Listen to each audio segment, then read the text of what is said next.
Bonne et heureuse année à tous. Votre émission vous revient et l'actualité en politique est bien fournie au plan national depuis notre congé. Il y a cette rumeur insistante à laquelle le gouvernement a dû s'obliger à une réponse. Rumeur qui soupçonne Patrice Talon de travailler à s'octroyer un troisième mandat en révisant la Constitution. Nous allons, lors de nos débats, explorer le contexte politique, mais aussi et surtout les évidences qui pourraient être à l'origine d'une telle rumeur. Juste après, on dira deux mots au sujet de la décision de la Cour constitutionnelle qui enjoint à l'Assemblée nationale de procéder à la révision du code électoral pour l'adapter à des réalités perçues d'ici qui pourraient être à l'aune de quelques difficultés en 2026. Nous ferons donc le débat. Notre invité pour ce premier numéro de votre matinale en 2024, c'est Mahmoud Guelguis de la jeunesse du bloc républicain. Récemment, ils se sont retrouvés à Parakou pour décider de nouvelles orientations au profit de la jeunesse du parti du cheval blanc cabré. On fera le tour de l'actualité avec lui tout à l'heure quand il sonnera 7h35 par là. Merci d'être au rendez-vous.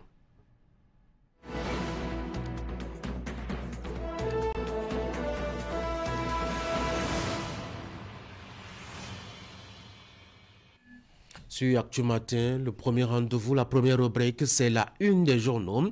On va commencer par Fraternité, TOFA 2024.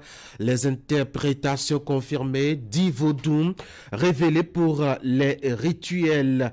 Les femmes catalyseurs du bonheur en 2024. Prêtez donc attention, à plus de 53 000 visiteurs au Vaudou Days, selon Fraternité. Cannes 2023, une première journée de sensation dans les poules A et B. La Côte d'Ivoire conquérante, Nigériens et Égyptiens tenus en échec. Le Ghana a été battu, s'il vous plaît. Et puis décès du député Abel Sabi Sourokou, Louis Vlavono qui rend hommage à un camarade et collègue. Le quotidien de service public La Nation, TOFA 2024, l'interprétation approfondie du Saakl et puis Vaudou Days, 97 000 participants pour les 2 jours de festivités. Patrice Talon en mélomane des rythmes traditionnels. Passons à Djakpata. Tourisme au Bénin, à combien sont revenus les Vaudou Days au Bénin? Nécessité pour le gouvernement d'éclairer l'opinion publique. L'Indépendant, les Vaudou Days, un succès retentissant pour le Bénin. Défi Info, après 7 ans de boycott des festivités du 10 janvier au Bénin, qu'est-ce qui peut justifier le subit intérêt de Patrice Talon à la fête du Vaudou? S'interroge assez curieux. Défi Info ce matin, politisation et interprétation contradictoire du TOFA 2024. Va-t-on vers la désacralisation du FA au Bénin? Le matinal, gestion des bouts de vidange, 12 structures agréées par le MCVT, Vaudou Days 2024. Aux pages 4 et 8, vous lirez que 97 000 participants ont été recensés à cette occasion-là. Et puis, le professeur Mao Nyonkakou, député à l'Assemblée nationale, tête de pointe de Bokono, qui ont procédé à la consultation de TOFA 2024, qui dit ceci: le carnaval des Brésiliens ne désacralise pas nos divinités. L'événement précis, Coupe d'Afrique des Nations, Talon promet la présence du Bénin aux prochaines Cannes, le Soleil Bénin Info, animation de la vie politique au Bénin, Talon envoie les femmes au front. Le Télégramme, affaire Coupe d'Afrique des Nations, pardon. Le Bénin sera présent à la prochaine édition, selon Patrice Talon. TOFA 2024, que retenu finalement de l'interprétation approfondie du Saakl. Dynamisme Info, avalanche de critiques contre les lois votées sous la 8e législature. Voilà pourquoi il ne fallait pas avoir un parlement monocolore. Maintien en prison de Haïvo et Madougou, le grand obstacle au combat pour l'unité nationale. Gastiani Info. Boniaï à propos de la relecture du code électoral. Il faut une concertation en impliquant tous les partis politiques. Conseil l'homme qui dirige actuellement le principal parti de l'opposition, les démocrates. Le potentiel, office et direction technique du ministère des Sports. Un SNAMU pour balayer une dizaine de directeurs pratiques sexuelles contre nature au Bénin, une association dresse ligne à l'homosexualité. Les 4 vérités en marge du Vodou Days 2024 à Ouida. Talon justifie l'absence des guépards à la CAN 2023. Le Bénin sera à la prochaine édition au Maroc, a-t-il promis. Nord-Sud quotidien, SB2E, un groupe français pour la gestion, délégué l'événement du jour, promotion de la gente féminine dans les institutions. Talon souhaite une présence plus affirmée des femmes au Parlement. Nous sommes de retour à la une de Fraternité pour la deuxième lecture. TOFA 2024, les interprétations confirmées, 10 vaudous révélés pour les rituels, les femmes catalyseurs du bonheur en 2024. Notez-le bien, plus de 53 000 visiteurs au Vodou Days. Cannes 2023, une première journée de sensation dans les poules A et B, détail pour détail. La Côte d'Ivoire, conquérante, Nigérien et Égyptien, tenu en échec, le Ghana a été battu. Et puis on a des titres pas très gais à la une de Fraternité ce matin.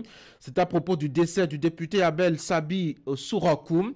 Louis Vlavonou qui lui rend hommage, c'est à travers justement un message publié dans Fraternité, hommage donc à un camarade et à un collègue.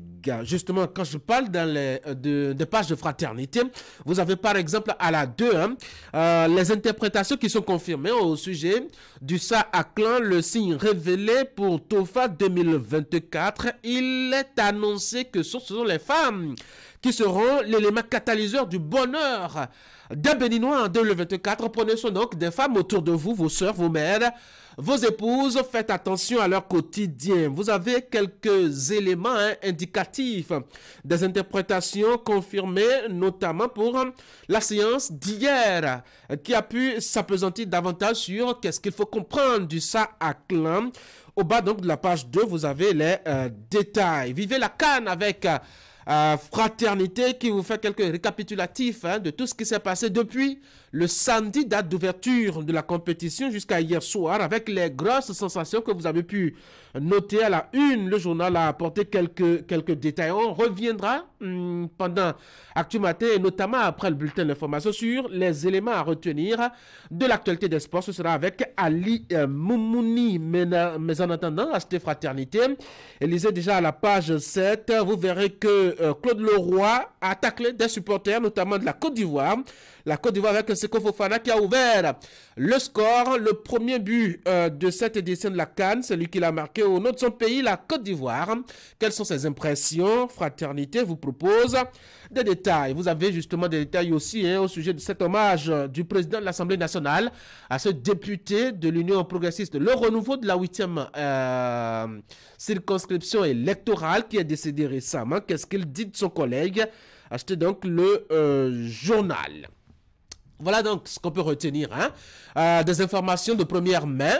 Ce matin sur Actu Matin, on va passer maintenant à l'actualité proposée par la rédaction de Canal 3 Bénin. Sur Actu Matin, ça s'appelle le bulletin de l'information. Il y a un grand monsieur qui est aux commandes quand on est lundi matin. Teddy Goudala, bonjour. Bonjour Tanguy, bonjour à toutes et à tous. Dans votre bulletin ce matin, on aura donc les images de la réussite de la première édition des Vodou Days au Bénin.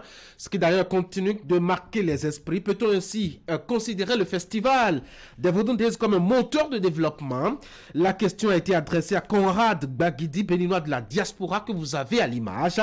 Sa réponse est à suivre dans votre bulletin. Et puis la 34e édition de la Coupe d'Afrique des Nations de football a démarré depuis samedi, je l'ai annoncé, c'est en Côte d'Ivoire. Cette rencontre sportive se déroule dans 5 villes ivoiriennes pour 6 stades. Nous vous proposons un zoom sur ces 6 stades qui accueilleront les 52 matchs de la compétition. Ça a commencé déjà samedi dernier avec quelques grosses sensations. Voici le bulletin.